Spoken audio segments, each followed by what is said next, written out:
Assalamualaikum warahmatullahi wabarakatuh. Baik sahabat Miftah Fauzi Berkelana, kembali lagi dengan channel Miftah Fauzi Berkelana. Kali ini kita akan bercerita kembali. Cerita kali ini diambil dari sebuah tulisan yang ada di Twitter, yaitu dari @skriviologi. Baik, sebelum teman-teman mendengarkan cerita kita kali ini, alangkah baiknya supaya membantu channel kita supaya lebih berkembang dengan cara di like, comment, share, dan subscribe tentunya. Teman-teman, judul cerita kali ini adalah Tumbal Kontrakan. Selamat menyaksikan. Sebuah kontrakan 3 petak berdiri di tanah yang luas. Ada 4 banjar. Tiap-tiap banjar berupa 12 pintu, semuanya 48 pintu. Kontrakan selalu penuh, meski semeraut dan berisik minta ampun lantaran 2 penyewa membuka bengkel motor di depan rumahnya. Orang-orang di sekitar mengenalnya dengan sebutan kontrakan Bu Haji Neni. Wanita yang dimaksud sebenarnya belum naik haji, tetapi dipanggil begitu lantaran berkerudung dan kaya raya. Ia membuka toko bangunan di daerah itu, sekaligus membangun kontrakan petak berbanjar-banjar. Usaha Neni selalu lancar, juga menguntungkan. Kabar-kabarnya itu belum apa-apa. Seorang kuli angkut di tokonya mengatakan bahwa majikannya punya 18 material dan 11 kontrakan di Sentaro, Jawa Barat hingga ibu kota. Yang diceritakan di sini adalah salah satu kontrakan yang ada di Jawa Barat. Sebagian penyewa kerasan tinggal di situ. Ada yang sudah 6 tahun, bahkan ada pula yang menyewa sejak pertama dibangun hingga direnovasi. Menurut penilaian mereka, Bu Haji Neni sangat baik. Jarang ia marah-marah kalau terlambat bayar sewa. Menagih pun tidak pernah.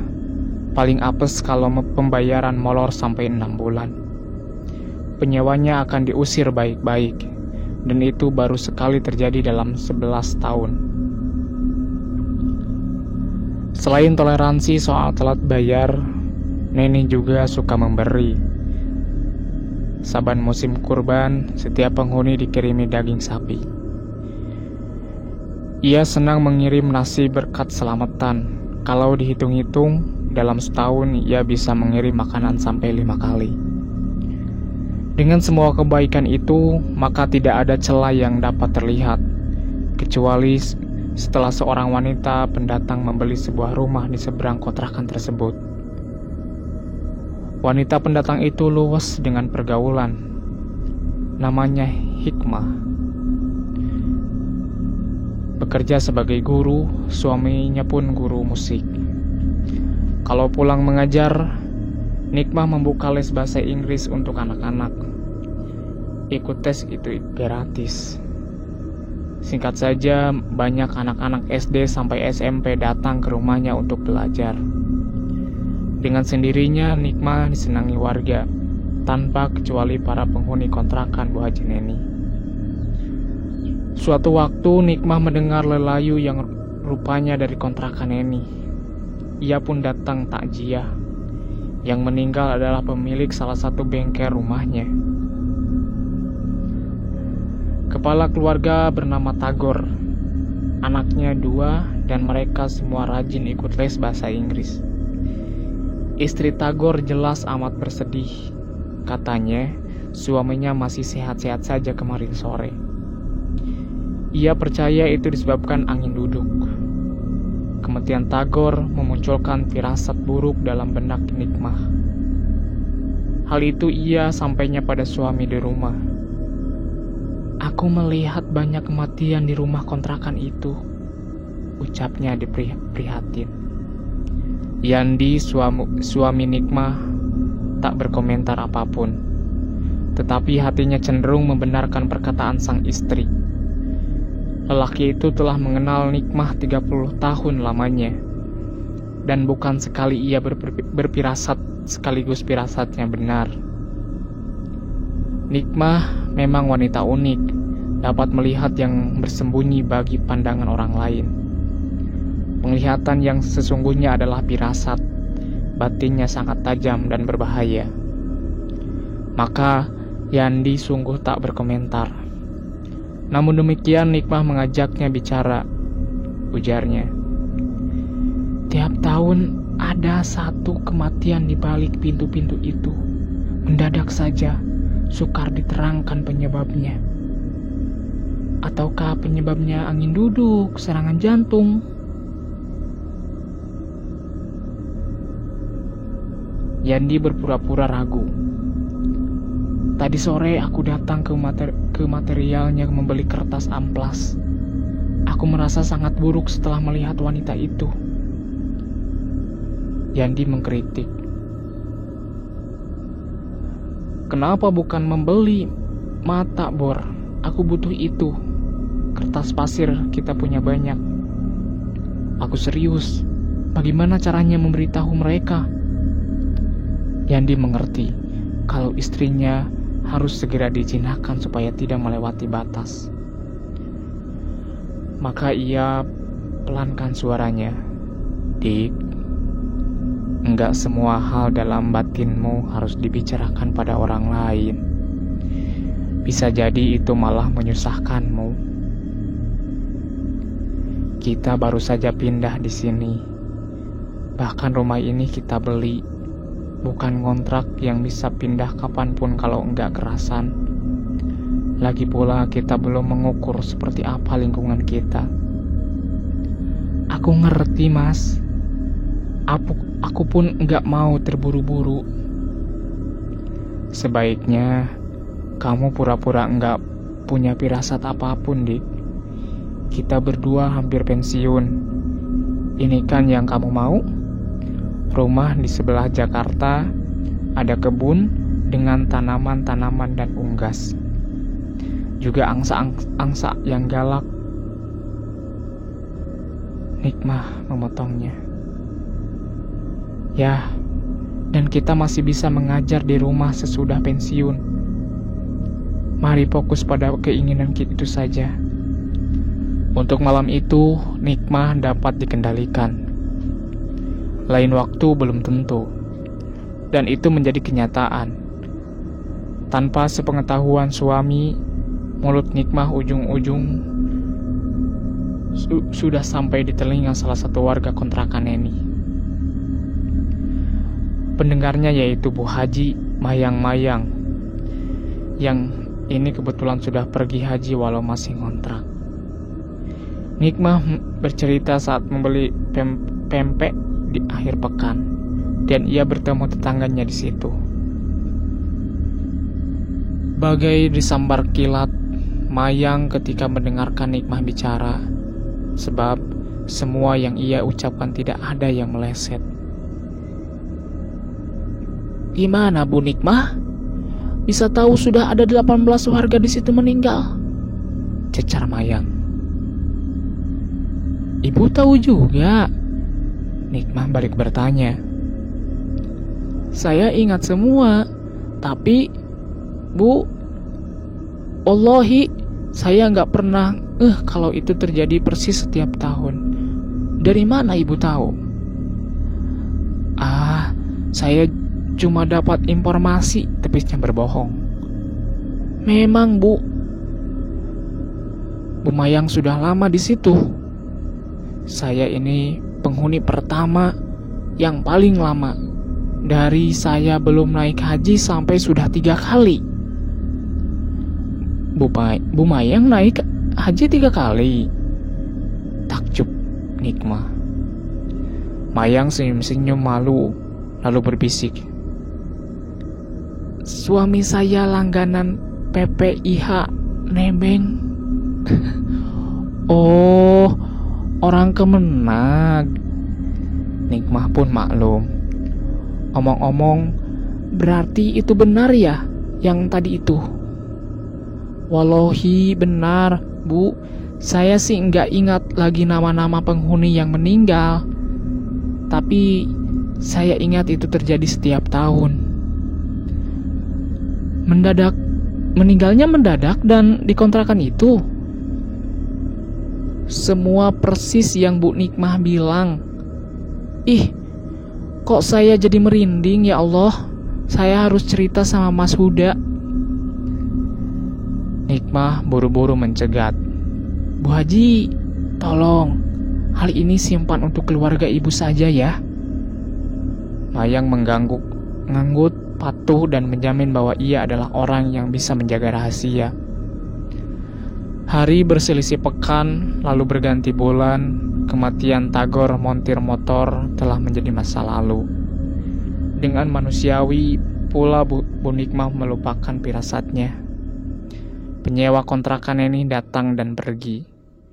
Selalu ada wajah baru setiap bulan, dan tempat itu selalu semrawut juga berisik. 11 bulan dari meninggalnya Tagor, datang bertemu seorang pria yang punggungnya sudah bongkok dan kakinya pengkor sebelah. Ia didampingi Mayang dan memperkenalkan diri bernama Yayat. Boleh kata lelaki itu sudah tua dan ujur, tetapi ingatan dan suaranya masih prima. Nikmah menyadari saat Yayat mengisahkan masa lalunya dengan lancar. Ia dulunya merupakan salah tukang paling setia untuk keluarga Neni. Bu Haji, Neni tadinya punya 8 kontrakan sebelum saya pensiun. Semuanya saya ikut kerja. Dia orang Cirebon. Katanya masih menyambung darah sama Sunan Gunung Jati. Saya sih dulu percaya saja. Orangnya memang begitu, suka ngasih-ngasih. Kalau Bu Haji memang megang usaha ibarat kata kun fayakun, pasti berhasil.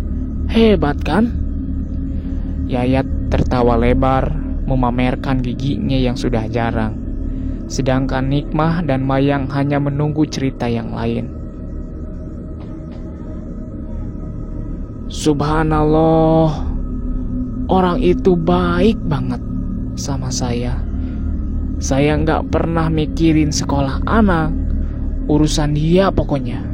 Beras, minyak, apa saja deh. Walau saya lagi nggak ada proyek, gaji tetap dikasih. Jadi begini Bu, kebetulan Bu Haji Mayang ini sama saya kenal sudah lama. Tempo hari beliau ada urusan dekat rumah saya di Parung.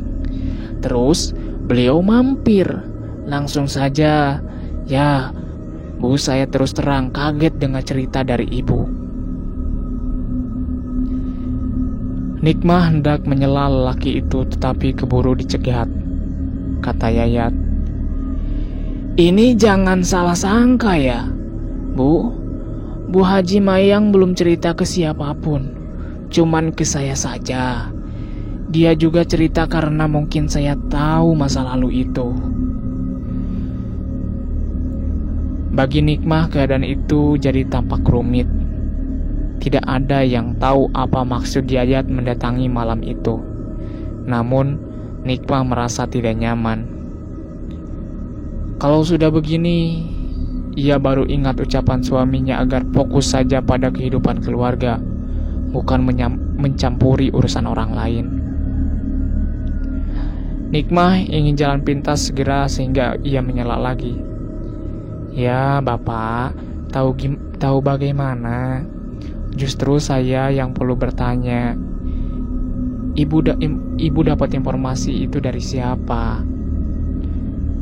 Nikmah berubah pikiran seketika. Ternyata lelaki itu tidak mengkhawatirkan seperti dugaannya semula. Jadi itu benar? Tanya Nikmah. Jangan-jangan Bu Nikmah emang ngerti ya? Kalau ibu ngerti juga nggak apa-apa. Maksud Bapak kesini sebenarnya apa? Yang tahu soal itu cuma saya, Bu Haji, dan satu lagi tukang yang belum lama meninggal. Saya nggak pernah bocor sama siapapun. Saya yakin yang lain juga sama. Nikmah tak lagi bernafsu menjegal Yayat. Dibiarkan ia bicara sepuasnya. Rupanya benar kalau pria itu tidak berbahaya. Malah ia menceritakan begitu banyak hal yang bagian besarnya Nikmah tidak tahu. Barangkali Yayat mengira Nikmah sudah tahu semuanya karena dianggap orang pintar. Jadi, buat apa menyimpan rahasia di depan orang yang sudah tahu? Yayat mengaku dialah yang memasang kayu kuburan di antara tulang atap rumah kontrakan. Ringkasnya, setiap kontrakan ini harus dipasangi paling tidak sebatang kayu yang berasal dari makam kakek buyutnya di kampung. Tidak jelas bagaimana mulanya Nenek melakoni hal itu. Yang diingat Yayat hanya sebatas yang ia ceritakan. Ia sendiri yang menebas pohon di kuburan tersebut lalu membawanya ke penggilangan kayu supaya rapi. Setelah itu diukirkan bacaan dalam Sunda Pegon oleh seseorang yang pintar. Dan itu bukan sembarang ukiran. Pembuatnya mengisyaratkan ari-ari bayi perempuan untuk setiap pekerjaannya. Setelah kayu itu selesai dikerjakan, Yayat mengangkutnya untuk dipasang di tempat yang sudah disiapkan. Bu Haji Neni kalau kurban juga di kuburan leluhurnya, bukan di rumah apalagi di masjid. Setelah kuburan bisa 5 sampai sapi sendiri. Saya yakin Bu Nikmah juga sudah baca sampai ke situ. Nikmah tidak sampai berfirasat ke sana. Tentang rangka atap, ari-ari, dan penyembelihan sapi baru diketahuinya sekarang. Namun ia tidak ingin terlihat seperti bukan orang yang paham. Maka ia berkata, "Jadi benar, di semua kontrakan miliknya selalu ada kematian setiap tahun. Dan itu berhubungan dengan semua yang Pak Yayat ceritakan." "Itu benar, Bu," tukas Yayat. Namun dalam sekejap, raut mukanya memucat. Ia diam sementara waktu. Mungkin dalam benaknya timbul penyesalan atas yang ia kerjakan di waktu lampau. Perjumpaan itu tidak menghasilkan apa-apa, kecuali pengetahuan yang bertambah banyak. Nikmah cukup beruntung. Malam itu Yandi belum pulang. Jika suaminya ada, urusannya tentu bakal lain. Keesokan pagi Nikmah kembali berangkat ke sekolah. Ada keramaian di seberang rumah. Ia pun mendekat. Dari kasak kusuk di sekelilingnya ia tahu bahwa Mayang meninggal beberapa saat lalu. Wush, inna lillahi wa inna ilaihi roji'un.